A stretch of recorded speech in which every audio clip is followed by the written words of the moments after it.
ఈరోజు మనము చాలాసార్లు అర్థం చేసుకోవట్లేదు ఏంటిదంటే, మొట్టమొదటిగా you do not have to accept every thought that is coming your వే.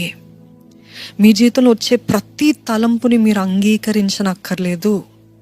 ఎన్నో తలంపులు వస్తాయి. ఒక మనిషి అనగా పొద్దున్న లేచిన దగ్గర నుండి రాత్రి పడుకున్నప్పుడు కూడా నిద్ర రాదు.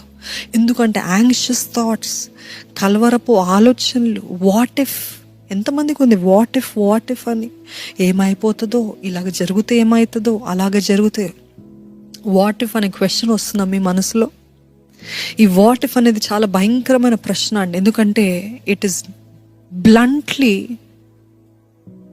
Having no faith in God, bluntly distrusting God. బ్లంట్గా అవును దేవుడు చెప్పాడు కానీ వాట్ ఇఫ్, దేవుడు చేయమన్నాడు కానీ వాట్ ఇఫ్ అనేటువంటి ఆలోచనలు వస్తుంటాయి. సో మీ తలంపులు రావటంలో తప్పు లేదు, కానీ ఆ తలంపుని తీసుకొని దానిపైన దానితో ఎంగేజ్ అవ్వటము, దాని గురించి ఆలోచించడము చాలా తప్పు. ఎందుకంటే what you constantly engage with you reinforce అంటే బలపరుస్తారంట. ఏ తలంపునైతే మీరు ఎక్కువగా ఆలోచిస్తారో దాన్ని బలపరుస్తారు. ఏ తలంపునైతే ఎక్కువగా దాని గురించి పదే ఆలోచిస్తున్నారో దాన్ని మీరు బలపరుస్తున్నారు. అది ఒక దుర్గముగా, ఒక స్ట్రాంగ్ హోల్డ్గా మారుతుంది. జాగ్రత్త.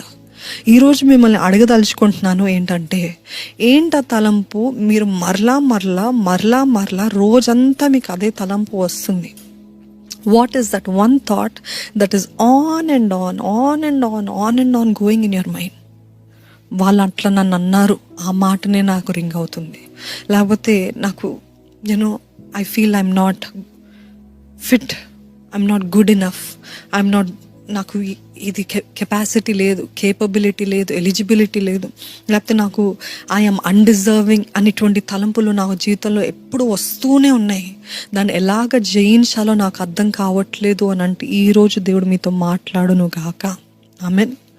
So science has a word for this. It's called as neuroplasticity. Such an interesting topic. ఏంటంటే మనము ఏదైతే ఎక్కువగా ఆలోచిస్తామో అది మన జీవితంలో తెలియకుండానే జరుగుతుంది.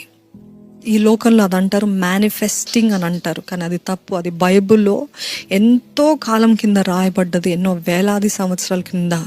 నువ్వు ఏది తలుస్తావు, what a man thinketh so is he. ఏదైతే మనుషుడు ఆలోచిస్తాడో అదే అవుతాడు అని.